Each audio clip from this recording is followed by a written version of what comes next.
Radio Shack had more stores in America than McDonald's.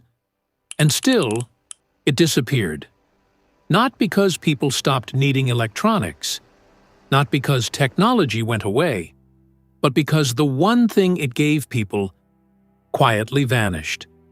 And almost nobody noticed when it happened. There was a time when you could walk into a store with a broken device, a simple question, and no real idea what you were doing, and walk out feeling like you understood something you didn't before. That store was Radio Shack. But this isn't really a story about a store. It's about how an entire country used to learn how things worked. And what happened when that stopped?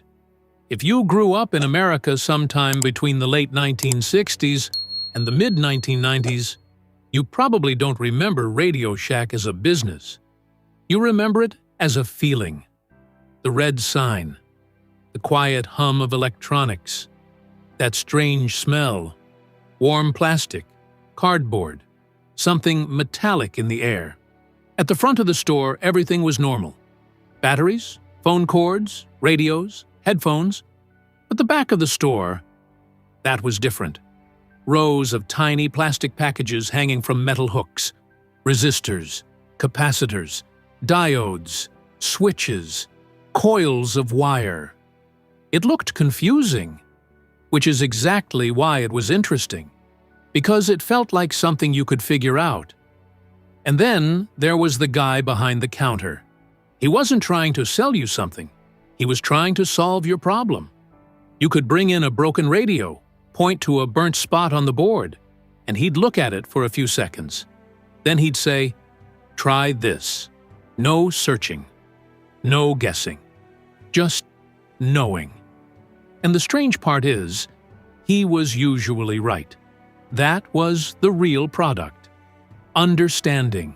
Radio Shack was one of the last places in everyday life that assumed you were capable of learning something difficult if someone took the time to show you. Because Radio Shack didn't just sell electronics, it sold access to the invisible systems that made the world work. The clearest example of this was the science fair kits. If you ever had one, you remember it. A wooden board, metal spring connectors, a booklet full of diagrams that looked more serious than anything in school. You followed the lines, you clipped in the wires, and suddenly, something happened. A light blinked, a sound appeared, a signal came out of nowhere. And then there was the crystal radio.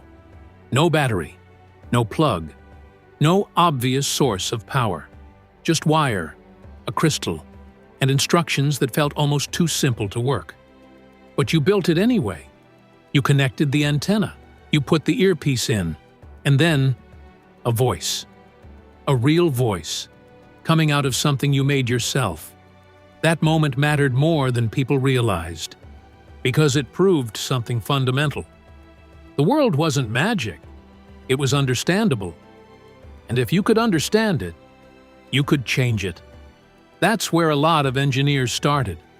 A lot of programmers. A lot of people who would go on to build the systems we live inside today. Not in a lab, not in a classroom. On the floor, with a cheap kit and too much curiosity. Radio Shack made that normal. And somehow, it turned that into a national infrastructure. Radio Shack wasn't just a retailer. It was a system that connected ordinary people to knowledge, at scale. Thousands of stores, every state, every kind of town.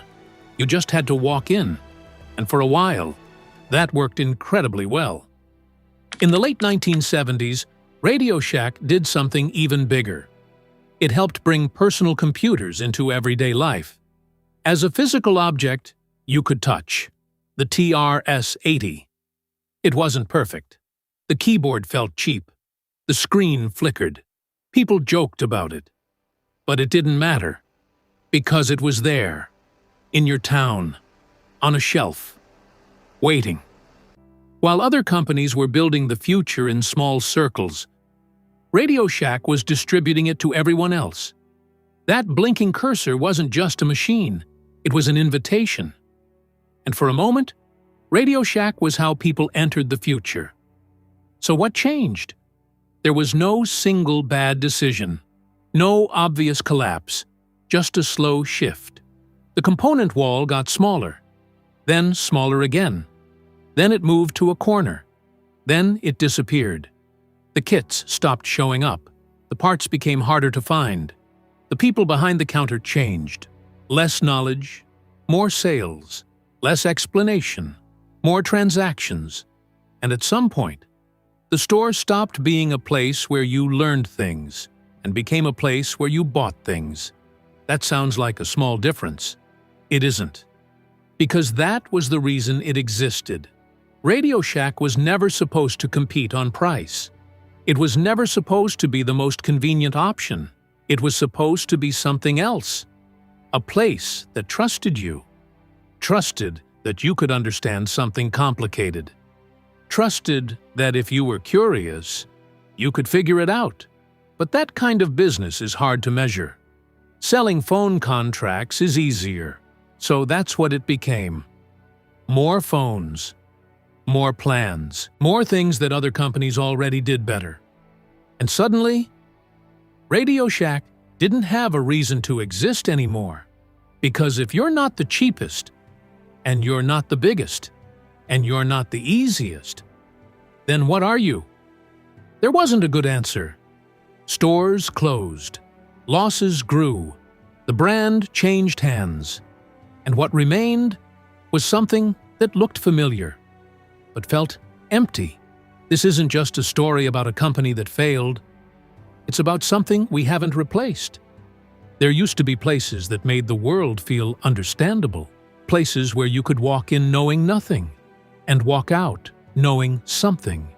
Today, most of the systems around us are closed, designed to be used, not understood, replaced, not repaired, accepted, not questioned.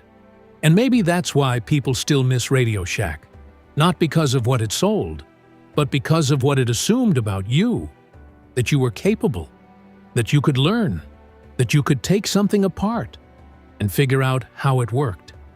That belief changes how you see everything, because once you realize the world is understandable, it stops being intimidating.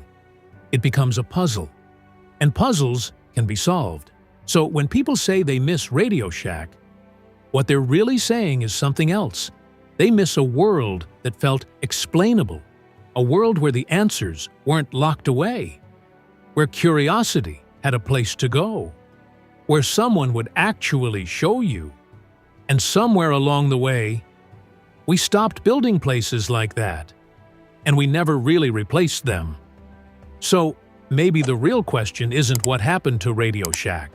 Maybe the question is, what happens to a society when fewer and fewer people understand how the world around them actually works? Because that doesn't just change how we shop, it changes how we think. And that's a much bigger loss.